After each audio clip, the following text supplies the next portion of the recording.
here is something crazy that you probably didn't know. According to the United Nations, there are two kinds of refugees in the world.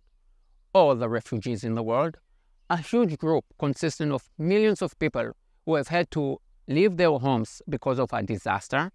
An agency called UNHCR takes care of them. However, there is another separate agency within the UN called UNRWA, which takes care only of Palestinians.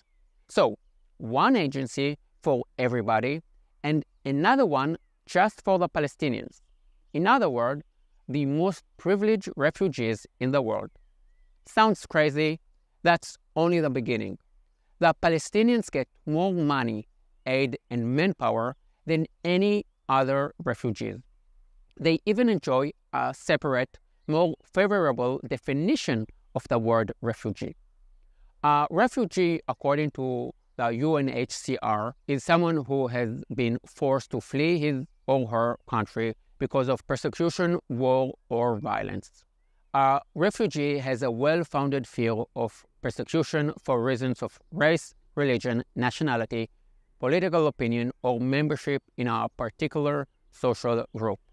Sounds like a good, genuine definition. Now, here is the definition for the word refugee when it comes to the Palestinians. All those whose place of residence was Palestine during the period from the 1st of June 1946 to the 15th of May 1948, and who lost both home and means of livelihood as a result of the 1948 conflict. Note that time frame. I will be coming back to that. At this point, if what I just said is new to you, you might think I'm lying or exaggerating. I don't want you to just take my word for it. Check it out. Everything I'm saying is pretty basic stuff. I don't have access to hidden documents. Google UN refugee agencies and see for yourself. I find it interesting that you hear so much about this conflict, yet so few people are aware of the basic facts, like the one I just told you about the two refugee agencies. There are many privileges that apply exclusively to Palestinian refugees. I will outline just 4 of them here. An ordinary refugee stops being a refugee if he gets citizenship. So if someone had to flee, let's say Iran, because of persecution, and he got to the US, then if he gets American citizenship, he is no longer counted as a refugee by the World Refugee Agency. Makes sense. But the Palestinians can be both. They can hold citizenship and still be counted as refugees. So the 2 million Arabs who migrate to Jordan from mandatory Palestine and now live in Jordan as Jordanians enjoy the privilege of getting aid from UNRWA, even though they have been Jordanians for more than 70 years. The Palestinian refugees remain refugees for life. They can live in Syria or Jordan, get married, have nice houses, and run businesses, and they will still be considered refugees by the UN and by the media, of course. What kind of discrimination is that? A regular refugee can pass his refugee status on to his children. You are a refugee for a couple of years, you settle down, you have a family, and your children are not considered refugees. Makes sense. But since the Palestinians enjoy special privileges, they can pass their refugee status on to their children and grandchildren, and so on. Think about it. If the same rules that apply to all the ordinary refugees applied to the Palestinians, there would be almost no Palestinian refugees anymore. In 1948, they numbered 700,000, and today, more than 75 years later, there would have been only a few thousand Palestinian refugees left. But take a look at the numbers of Palestinian refugees. The numbers are not declining, they are actually growing. Today, there are almost 10 times more Palestinian refugees than there were 75 years ago. This is insane, and yet no one talks about it. Let's go on to number 3. Regular refugees lose their refugee status if they commit crimes against humanity or war crimes. but the privileged Palestinian refugees can both be terrorists and retain their refugee status. How convenient. So when you hear on the BBC that Israel has killed a UN worker and you're saying to yourself, these Israelis are terrible, please remember that there is a good chance that the killed UN worker who was getting paid by the UN was actually also a Hamas terrorist. It turns out that 10% of UNRWA workers are, in fact, Hamas members. But I will be getting to that shortly. The last Palestinian privilege I will mention here is an interesting one that the pro-Palestinians are not going to like and will have trouble explaining. When it comes to the definition of Palestinian refugees, a rather strange and very remarkable time window is applied. Persons whose regular place of residence was Palestine during the period 1st of June 1946 to 15th of May 1948. 1948 makes sense. That is the year that the Arabs started the war against Israel. But why 1946? If the Palestinians have been in Palestine for generations, as they claim, why didn't they have to prove that they had been in Palestine for at least one generation, let's say back to 1920, to gain the right to call themselves refugees?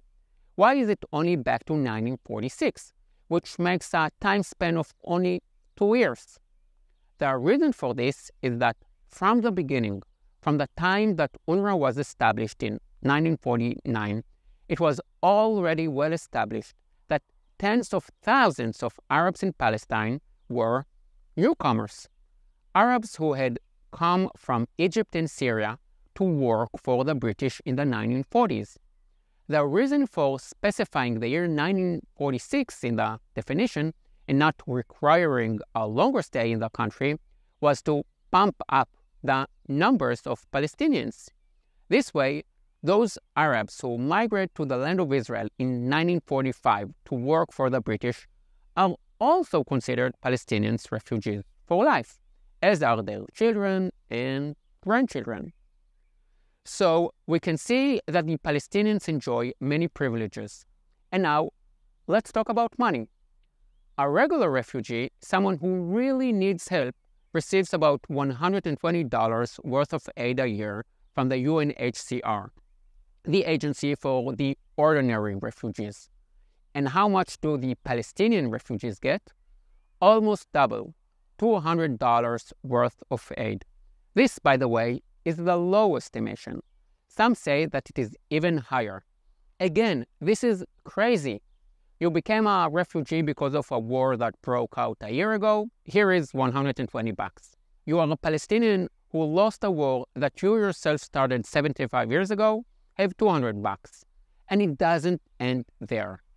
How many people work for the UNHCR, the organization that takes care of tens of millions of refugees? 18,000. How many work for UNRWA, the organization that takes care of the Palestinian alone? 30,000. Again, this is high-level madness that no one talks about. The UN pours way more money and personnel into the 700,000 Palestinian refugees of 1948 and their descendants than it does into the tens of millions of real refugees. You might be saying to yourself, well, maybe the 1948 Israel-Arab War was something special, which makes it different from all the other conflicts. And my response to that is, no, not true.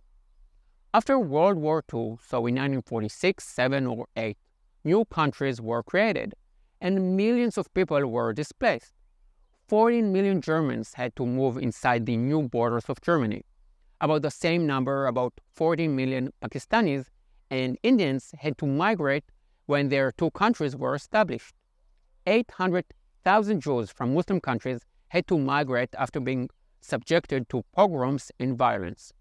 In Eastern Europe, Poland, Ukraine, the Balkans, millions had to move because of wars and new borders. The story of the Arabs in Palestine, back then they were not called Palestinians, is no different from that of tens of millions who were classified as refugees in those years. Think about it. Who doesn't have a family member, a parent or a grandparent who had to migrate because of a war or flee because of political instability?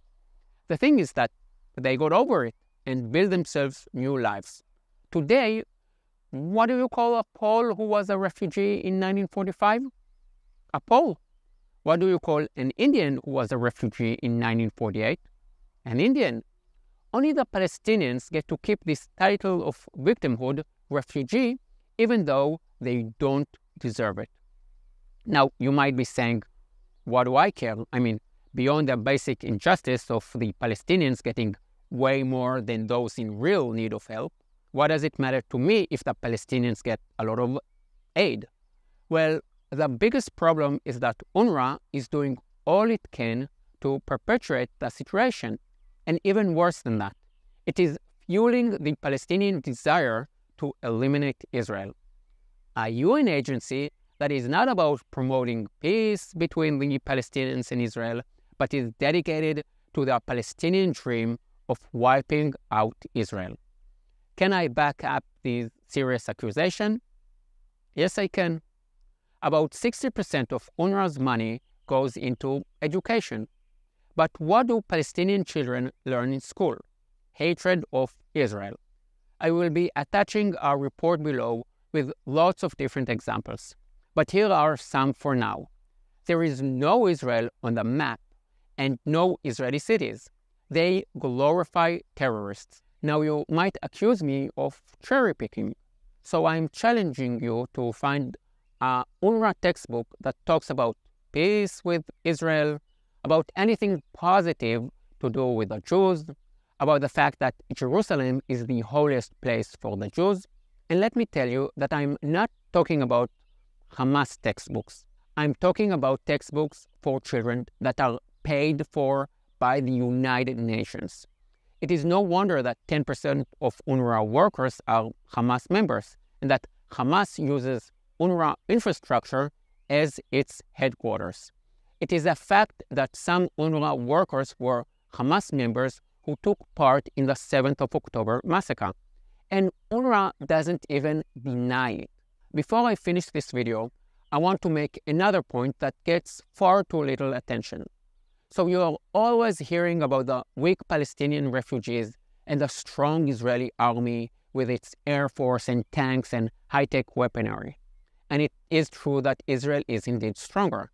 But the fact that the Palestinians are weaker doesn't give them moral superiority. You can be both strong and moral or weak and immoral. And if the Israelis were weak, we wouldn't even be here. The Palestinians would have killed us all.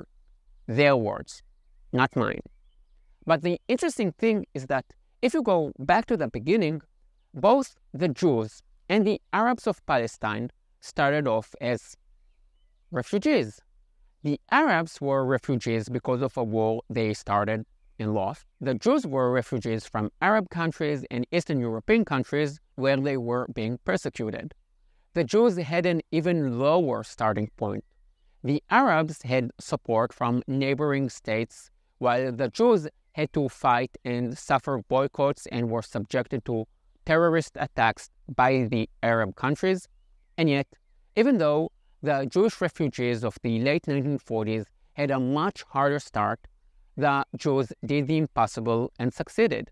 Israel is a democracy that has human rights for all. Just come and visit and ask the Israeli Arabs if they would rather live in a Jewish state or in Syria or Jordan. Israel is a country of innovation and technology with more than its fair share of Nobel Prize winners. As for the Palestinians, how is it that they are failing even though they get more support than any other people in the world? Because they put all their money and energy into terror and trying to destroy Israel. I made a video about the need to listen to the Palestinians. They say that Israelis love life, whereas they love death and martyrdom. We saw what happened on October 7th. We saw what the Palestinian refugees will do to us if we are caught off guard for even a single day. One of my next videos will be about rebuilding the communities that the Palestinians brutally attacked on October 7th. I will leave a link below in case you want to donate to the Israeli communities attacked by the Palestinian refugees. If you enjoyed this video, please give it a like and write a comment. If you are shocked by this video and have nothing to say, just write Wisconsin. And the most important thing, share it. More people need to know about how privileged the Palestinians are. They are very good at playing the weak victim card, and the world plays along. When I get tired and I want to motivate myself to work, I just open the BBC. Heading after heading after heading, they show the poor Palestinians. They don't talk about the fact that the Palestinians are the most privileged refugees in the world. They don't talk about all the aid money that goes to fund Hamas tunnels and rockets. They don't talk about the fact that 70% of Palestinians support Hamas. They don't talk about how many Palestinians have been killed by other Palestinians because of political differences. They don't talk about the fact that the Palestinians are responsible for their own lives and that their hatred of Israel is the main reason for the situation they find themselves in. I need your help to spread the word. I want to say thanks to all my supporters. You keep me going. See you next week. Yalla bye.